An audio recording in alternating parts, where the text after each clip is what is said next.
हाँ, यही है कि यासीन मलिक को कम से कम डेथ सेंटेंस होना चाहिए, सज़ाए मौत उसको मिलनी चाहिए। जबकि यासीन मलिक नंबर 1 मिलिटेंट था, चीफ कमांडर था और वही मनमोहन सिंह जी की कांग्रेस गवर्नमेंट में मनमोहन सिंह जी के साथ डिनर कर रहा है। कितनी शर्म की बात है। महबूबा मुफ्ती कहती है यासीन मलिक के बारे में, इवन सजाद लोन कहता है, तो क्या लगता है उसे, क्या कहना चाहते हैं हम इनको, इन सियासतदानों को क्या कहें? जब ये कहते हैं कि ये पॉलिटिकल प्रिजनर्स है, ये पॉलिटिकल प्रिजनर्स है, ये मर्डरर है। तो दमन जी कैसे देखते हैं ये जो यासीन मलिक को अब फाइनली मेन कॉन्स्पिरेटर बताया गया है, लगता है कि इंसाफ मिलेगा अब? Justice delayed justice denied. अब ये थोड़ी सी उम्मीद जगी है कि इंसाफ मिलेगा। वो भी उसके माता पिता को इंसाफ नहीं मिला बेचारे, मुझे वो बुज़ुर्ग आदमी है, इंसान है वो इस टाइम। हाँ, ये इंसाफ मिलेगा, सरला भट्ट की आत्मा को थोड़ा सा शांति होगी। बाकी तो उम्मीद हमने छोड़ दी थी, टोटली उम्मीद छोड़ दी थी। तो ये चीज़ है। ये जब हादसा हुआ था तब आप की कितनी उम्र थी उस टाइम, आप कहाँ पे थे? मेरी थी तब उस टाइम 23 साल एज। उस टाइम मैं घर में था, तो बीबीसी पे न्यूज़ आई थी उस टाइम, सरला भट्ट नामी एक नर्स को सोरा इंस्टीट्यूट में हलाक किया गया। तो फिर मेरी माताजी थी घर में, गए हम वहाँ पे, तो उसका दाह संस्कार हो गया था। तो रात को हम ठहरे, दूसरे दिन हम गए थे अस्थियाँ उठाने के लिए। अस्थियाँ उठाने के लिए एक मैं था, एक और उसके फूफड़ जी थे, वो भी अब इस दुनिया में नहीं है। तो वहाँ पहुँचे हम, कम से कम 150-200 बंदे थे वहाँ पर शमशान घाट पे। ये कौन लोग थे? ये चाहे मिलिटेंट्स थे या लोकल लोग थे, कौन थे ये पता नहीं। तो थे तो वो मिलिटेंट्स ही। तो उनका कहना था, पहली बात उन्होंने कहा कि आप दल्ले यहाँ से नहीं निकले अभी। फिर हमने कहा हमने से थोड़ी सी राख इसमें से उठानी है तो हम चले जाएंगे। और वो आ गए तो उन्होंने वो सारा बिखेर दिया जूतों से, अस्थियों को सारा उस पर चढ़ गए और जूतों से उधर इधर फेंक दिया वो। और जल्दी जल्दी हमने एक मुट्ठी उठाई और फैरन के इस दामन में उठा के हम चले गए वहाँ से। तो फिर घर पहुँच के वहाँ हमने वो रखा, किसी डब्बे में रख दिया। घर तक तो वो ऐसे ही कपड़े में रखा था। तो फिर हमने कोशिश की कि उस मकान का सामान हम इकट्ठा एक कमरे में करेंगे। 4 कमरे ऊपर थे, 4 कमरे नीचे थे। किस जगह पे था? बिल्कुल अपोजिट वुमेन्स कॉलेज अनंतनाग में, गली 1 है काजी बाग, तो वहीं पे प्रॉपर अनंतनाग में। तो वहाँ पर हमने फिर वो कमरों का सामान इकट्ठे किया सारा। 2-3 बंदे थे हम, तो लाए एक कमरे में सामान। हमने सोचा कल किसी गाड़ी को मंगवाएंगे तो लेके जा। लेकिन उसी दिन सवेरे फिर 5 बजे ब्लास्ट हो गया मकान में। ब्लास्ट किया इन्होंने, मेन गेट पे कंक्रीट दीवार थी, तो वो सारी दीवार गिर गई। तो फिर वो सब छोड़ छाड़ के एक ब्रीफकेस उठा के और इसकी सरला भट्ट की वो ऐश उठा के निकल गए वो। तो यानी कि कुछ भी नहीं बचा, सिर्फ वो अस्थियां लेके आप आ पाए, वो भी मुट्ठी भर। बस बाकी तो अच्छा, जब ये अस्थियों को रोंद रहे थे तो ये पुलिस वगैरह कोई कुछ नहीं था? वहाँ पे कोई नहीं, पुलिस कुछ नहीं, सिर्फ आर्मी थी बाहर। फिर आर्मी वालों को हमने इन्फॉर्म किया तो वो आ गई इनके साथ खन्नाबल तक। खन्नाबल में गाड़ी में बिठाया इनको तो चले गए वो, अनंतनाग से खन्नाबल तक। उसके बाद ये कभी इस केस को खोलने की कोशिश करी गई आपने, कभी परिवार की तरफ? बहुत दफ़ा परिवार ने बड़ी कोशिश की, लेकिन हुआ कुछ नहीं। आप मुझे बताइए, हालात ऐसी है। बिट्टा कराटे को तो जानते हैं, अब आप देखा होगा, आपने ऑन कैमरा देखा, कहा उसने कि मैंने जी इतने पंडितों को मारा है। ऑन कैमरा कह रहा है वो, मैंने सतीश टिक्कू को मारा।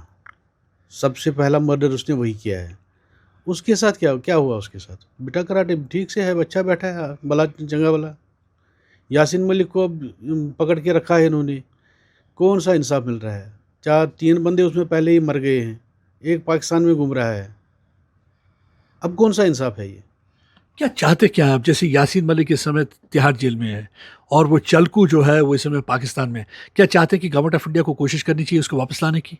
गवर्नमेंट ऑफ इंडिया सलाउद्दीन को लाने की कोशिश कर रहे हैं, ला पा रहे हैं? तो उस चालकों को कैसे लाएंगे? हाँ, यही है कि यासीन मलिक को कम से कम डेथ सेंटेंस होना चाहिए, सज़ाए मौत उसको मिलनी चाहिए। ये चीज़ है। कितना अजीब सा भी लगता होगा कि आपने देखा होगा यासीन मलिक कई बार जाके कॉन्फ्रेंसेस देता था, पीस पर लेक्चर देता था। अब देखिए यासीन मलिक की इतनी हालत, उस सरकार, तब की सरकार और आज की सरकार में आसमान ज़मीन का अंतर है।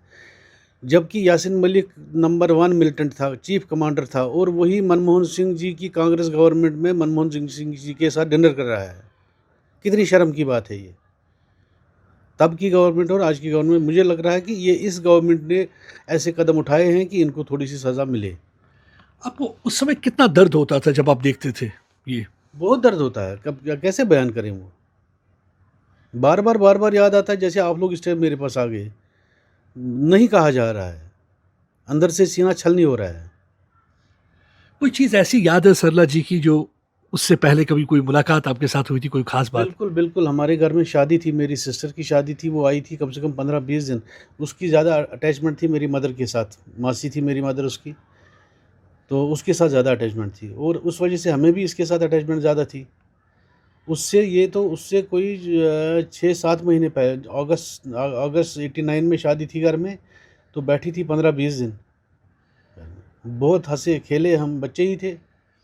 कभी आपको लगता था कि ऐसा उनके साथ होगा जब ये हालात बन रहे ये थे? तो दिमाग में नहीं सोचा था, ख़्यालों में नहीं था, ये तो कैसे, ये थोड़ी पता था।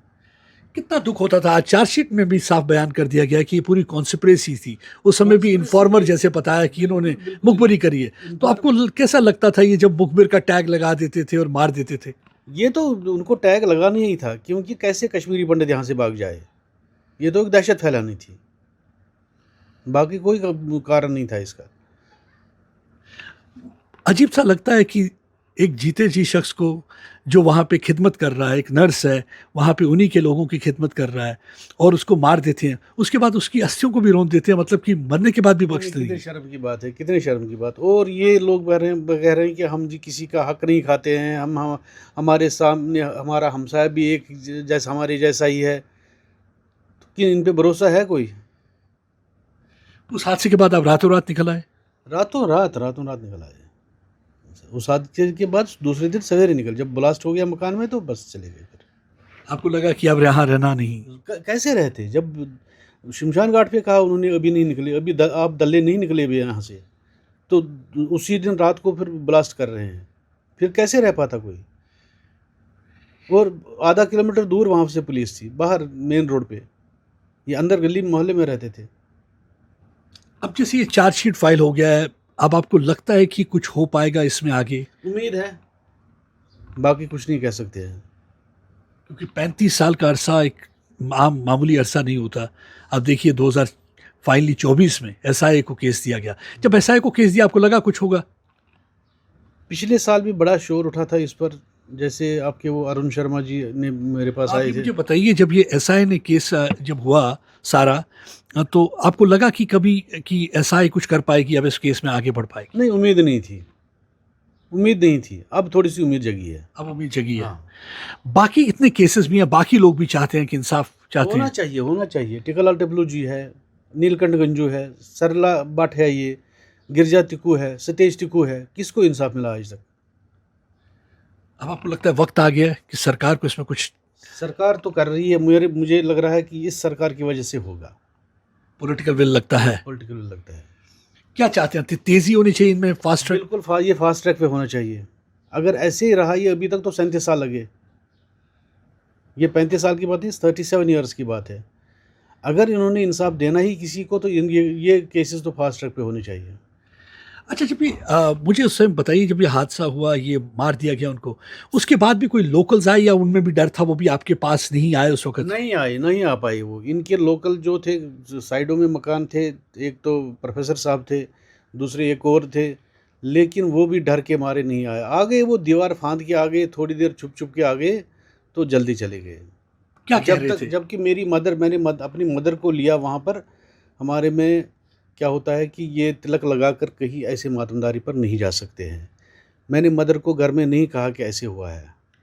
मदर बिल्कुल सज-धज के गई अच्छी तरह से, उसने कपड़े-शपड़े पहने, तिलक-विलक लगाया। आपने क्या जब कहा उनको, क्यों? मैंने कहा, मेरे ब्रदर की मिसेज़ की वो डिलीवरी हो गई थी। मैंने कहा हमने श्रीनगर जाना है, मासी भी आ रही है। उसने कहा हमारी गाड़ी है इधर, तो इसी में चले जाएँगे। झूठ बोल के मैंने मदर को वहाँ तक, गेट तक पहुँचाया। गेट पर कहा मैंने उसको, हम मदर को भाभी बोलते हैं, मैंने भाभी ये तिलक उठा दे। तो वो तो परेशान हो गई, ये क्या पागलपन कर रहा है? तो कहती क्या हुआ? मैंने कहा बबली को, बबली, हम उसको सरला को बबली बोलते हैं। तो मैंने कहा बबली को मार दिया है। मेरी मदर ने चप्पल निकाल के मुझे मारा, तूने झूठ क्यों, तू क्या क्या बोल रहा है ये। वहाँ से उस टाइम एक नेबर आया, उसने फिर कहा मेरी मदर को, बहन जी मेहरबानी करके रो नहीं, चुप करो। मतलब रोने भी नहीं दे रोने रहे थे। भी नहीं दे रही थी। गला मुंह बंद करके मैं मदर को अंदर ले गया। इतना दहशत का माहौल इतना था। था दहशत का माहौल। और वो पड़ोसी कोई भी नहीं आया। पड़ोसी नहीं आया, एक पड़ोसी आया, वो मगर आया 2 मिनट आया तो भाग गया वापस। उनको भी डर था। है वो अच्छे पड़ोसी थे वो, ये नहीं कहूँगा मैं गलत पड़ोसी, पड़ोसी अच्छे थे वो उनके, लेकिन डर के मारे वो नहीं आए। मतलब दुख होता है जब आप देखते हैं कि जिनके साथ रहे, इकट्ठे खाया पिया, वो भी उस समय उस मातमदारी में शमूलियत नहीं कर पाए। जान का डर हर औरत को होता है। आज जब आप पीछे देखते हैं तो क्या सोचते हैं, क्या ध्यान में आता है आपके? क्या ये सारी स्टोरी आती है सामने सामने, जब कि इस टाइम सोचते हैं जैसे आप आ गए इस टाइम, तो वो पूरी स्टोरी सामने आ जाती है। जब अखबार पे वो तस्वीर देखी थी आपने? बड़ा दुख हुआ था, बहुत दुख हुआ था। कभी मन करता है कि आप यासीन मलिक से पूछे क्या बिगाड़ा था इस शख्स ने आपका, एक जो खिदमत कर रही थी? यासीन मलिक सामने मिले ना, गला घोंट के ये टेढ़वा निकाल दूंगा मैं उसका, सामने मिल जाता मुझे। मगर है वो सरकारी मेहमान है वो, नहीं तो इसके खिलाफ इतने केसेस है, इतने केसेस है, क्यों नहीं उसको सजाए मौत दे रहे हैं। क्या लगता है जब उसकी बीवी मशाल जो बैठ के पाकिस्तान में सियासत करती रहती है और यासीन मलिक के लिए गुहार लगाती है, उस विलन को विक्टिम बनाने की कोशिश करती है? वो तो कह रही, उसका हस्बैंड है वो। लोग नहीं कह रहे हैं इस वक्त यासीन मलिक बंद है, हमारे पॉलिटिकल लीडर्स कह रहे हैं बेगुनाह लोग बंद है, ये लोग बेगुनाह है। महबूबा मुफ्ती कहती है यासीन मलिक के बारे में, इवन सजाद लोन कहता है, तो क्या लगता है उस वक्त क्या कहना चाहते हैं हम बहुत इनको, बुरा लगता इन है सियासतदानों को जब क्या ये- कहेंगे? जब ये कहते हैं कि ये पॉलिटिकल प्रिजनर्स है, ये पॉलिटिकल प्रिजनर्स है, मर्डरर है। ये मर्डरर है। इन सियासतदानों को क्या कहना चाहेंगे? लानत है इन सियासतदानों पर, ऐसे सियासतदानों पर, सीधे लानत है इन पर।